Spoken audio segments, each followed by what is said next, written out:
शकूर भाई, मायूसी बिल्कुल नहीं है। देखिए, मायूसी मुझे उस वक्त होती जब हमारी टीम वहाँ पे फाइट ना करती। मुझे ये बाज़ दफ़ा मज़ाइका खेज बात लगती है कि अगर एक बैटिंग बंदा करे तो उसकी बॉलिंग ख़राब हो जाती है। क्या आज शहीन ने जो बैटिंग की वो किसी बैट्समैन से कम थी? उनका बिग बैश में कॉन्ट्रैक्ट था, वो उन्होंने कॉन्ट्रैक्ट छोड़ा।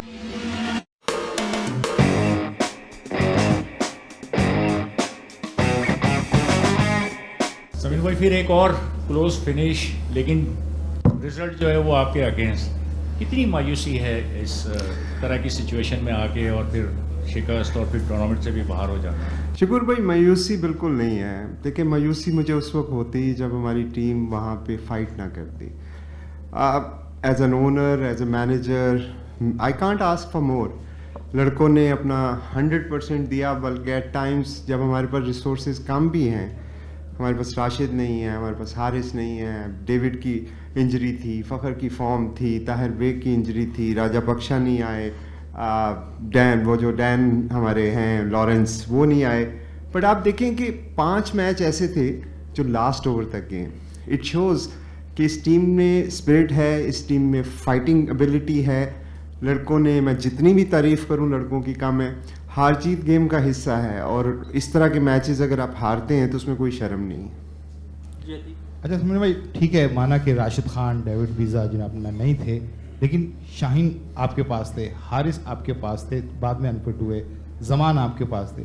ये लोग भी मतलब वो परफॉर्मेंस नहीं दे सके जो एक्सपेक्ट किए जा रहे थे कि लाहौर कलंदर के पास वो बॉलिंग अटैक है जो किसी के पास नहीं। बिल्कुल सही कहा आपने। इस दफ़ा जो मेजर डिफरेंस था वो विकेट्स का था। अगर आप लाहौर की विकेट्स देखें तो इतनी फ्लैट विकेट्स जो थी वो हमने पहले नहीं देखी, और ये सबके लिए सरप्राइजिंग था। बाकी टीमों को भी देखें, क्योंकि लास्ट सीज़न में लाहौर में जो विकेट्स थी वहाँ पे थोड़ा सा ग्रास छोड़ा हुआ था जो कि फास्ट बॉलिंग को हेल्प करता था। बट इस दफ़ा बिल्कुल ही फ्लैट विकेट थी। ऑब्वियसली T20 के अंदर जब आपका कम्बिनेशन थोड़ा सा हिलता है तो आपको कवर करने में प्रॉब्लम होती है। यही वो प्लेयर हैं जिन्होंने हमें चैम्पियन बनाया था। ये पाकिस्तान के बेस्ट प्लेयर हैं। हमारा कम्बिनेशन स्ट्रगल करता रहा, और मैं समझता हूँ कि फाइटिंग जो हमने की लास्ट ओवर तक जाना, it could have been anybody's game. अब अगर 5 मैच आपके लास्ट ओवर में फाइनल हो रहे हैं, जिसमें से 3 मैच ऐसे हैं जो लास्ट बॉल पे फाइनल हो रहे हैं, तो it's just share hard luck. और मैं समझता हूँ कि क्रिकेट के अंदर ये चीज़ें होती हैं। लाहौर के लिए ये एक तरह से अच्छी बात है। It will give us more encouragement to work more hard. अगले साल इंशाल्लाह we will come back very very strong, क्योंकि ये जो लड़के हैं इन्होंने बैक टू बैक ट्रॉफीज जिताई हैं। और आप देखिएगा कि जो हमारे गैप्स, कमियां रह गई, जहाँ पे हमारे से कोताहियाँ हुई, हम उसमें बिल्कुल डेफिनेटली अगले साल ज़्यादा तैयार होकर आएंगे। समीन भाई, अस्सलाम वालेकुम। समीन भाई, ये जो आपकी लाहौर कलंदर की टीम में इस दफ़ा कॉम्बिनेशन बन नहीं पाया, इसमें आप लोगों ने अब्दुल्ला शफीक जो पिछले सीज़न में काफ़ी अच्छा परफॉर्म करते आए, इस बार उनको उतने चांसेस नहीं मिले, और जो है कामरान गुलाम को भी। तो आप क्या समझते हैं कि कॉम्बिनेशन जो था वो आपका राइट नहीं हो सका, या कोई और वजह थी? और दूसरी, कल मैंने अब्दुल्ला से भी ये बात पूछी थी कि आपने पिछले सीज़न में जो है वो 47 विकेटें ली थी 15 ओवर से 7 ओवर्स के बीच का जो पीरियड होता है, बट इस बार सिर्फ 11 विकेटें हैं, तो वो भी कोई सेटिस्फैक्ट्री आंसर नहीं दे सके थे। तो काइंडली आप ज़रा इस पर बताइएगा कि क्या ऐसा प्रॉब्लम है। टीम के मिडिल ओवर्स की विकेट्स की आप बात कर रहे हैं। अच्छा, 2 सवाल आपने पूछे। एक तो आपने अब्दुल्ला शफीक का पूछा, और एक आपने मिडिल ओवर्स की जो एक उसका पूछा। पहला तो आपका जवाब ये है कि अब्दुल्ला को हमने शुरू में ट्राई किया था कि नंबर 4 पोजीशन के ऊपर हम समझते थे कि उनको हम ट्राई करेंगे, तो जिस तरह की उनकी बैटिंग है और जितने अच्छे वो बैट्समैन हैं, मैं समझता हूँ कि फ़र्स्ट टाइम था इसलिए थोड़ा सा स्ट्रगल किया। ऊपर रासी और जो हमारे साहबजादा फरहान हैं वो बहुत अच्छा परफॉर्म कर रहे थे, तो इसलिए उनकी जगह एज सच उधर नहीं बन रही थी। जैसे ही रासी गए तो हमने अब्दुल्ला को चांस दिया। अब्दुल्ला, हमारे दिमाग में कोई डाउट नहीं है कि he is one of the finest batsman in Pakistan, even with the white ball.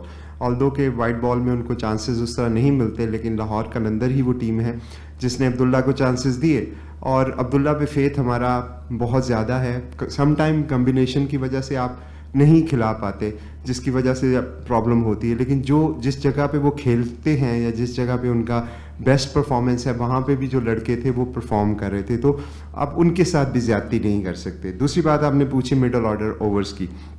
Middle में जो ओवर्स होते हैं वो नॉर्मली हमारे डेविड वीज़ा थे और राशिद खान थे जो इस चीज़ को मॉनिटर करते हैं, या हारिस रऊफ़ थे।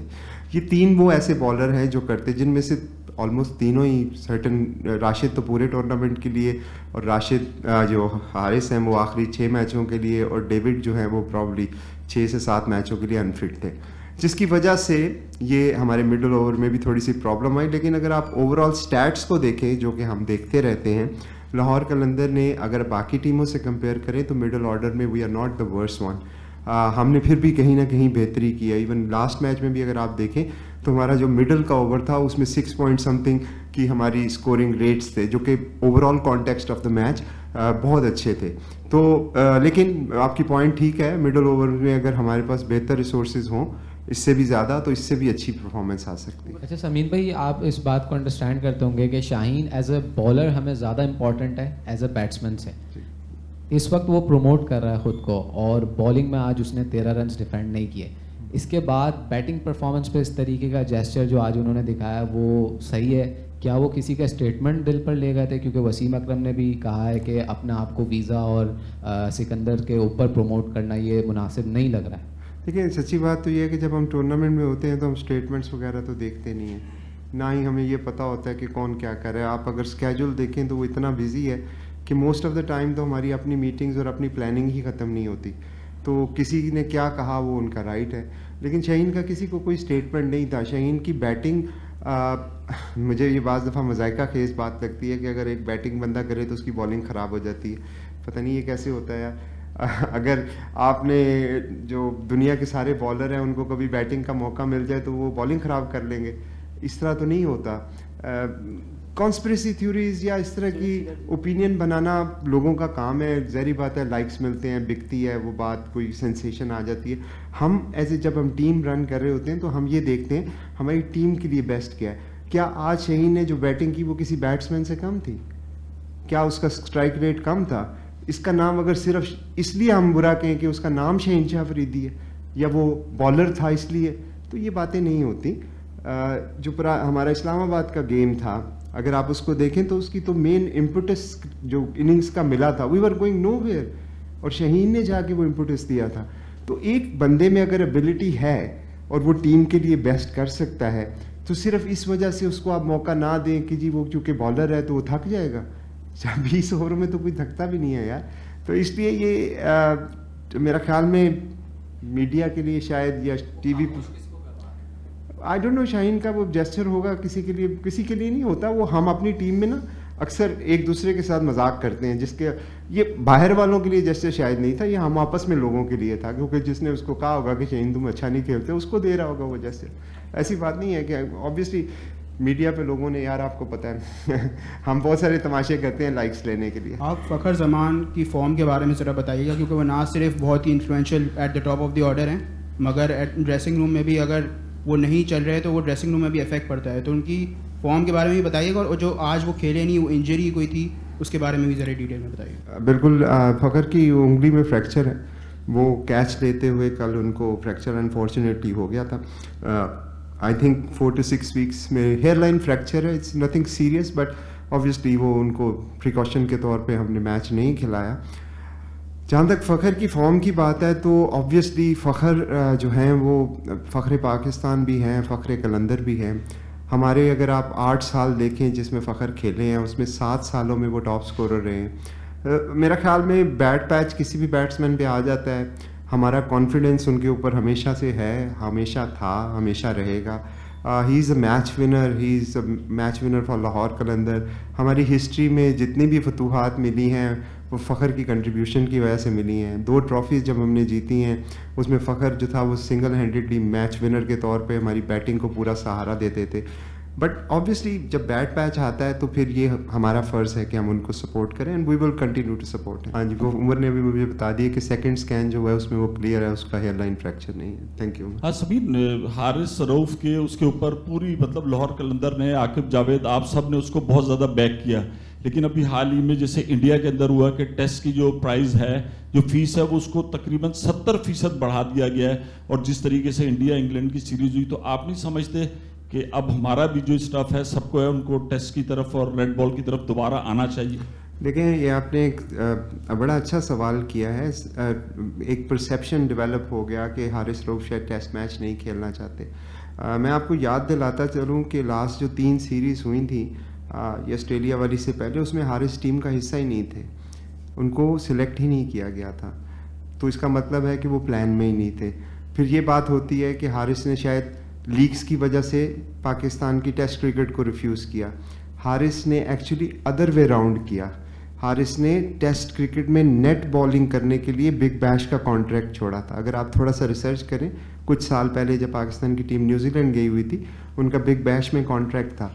वो उन्होंने कॉन्ट्रैक्ट छोड़ा, लेकिन वो पाकिस्तान टीम में टेस्ट में नहीं खेले।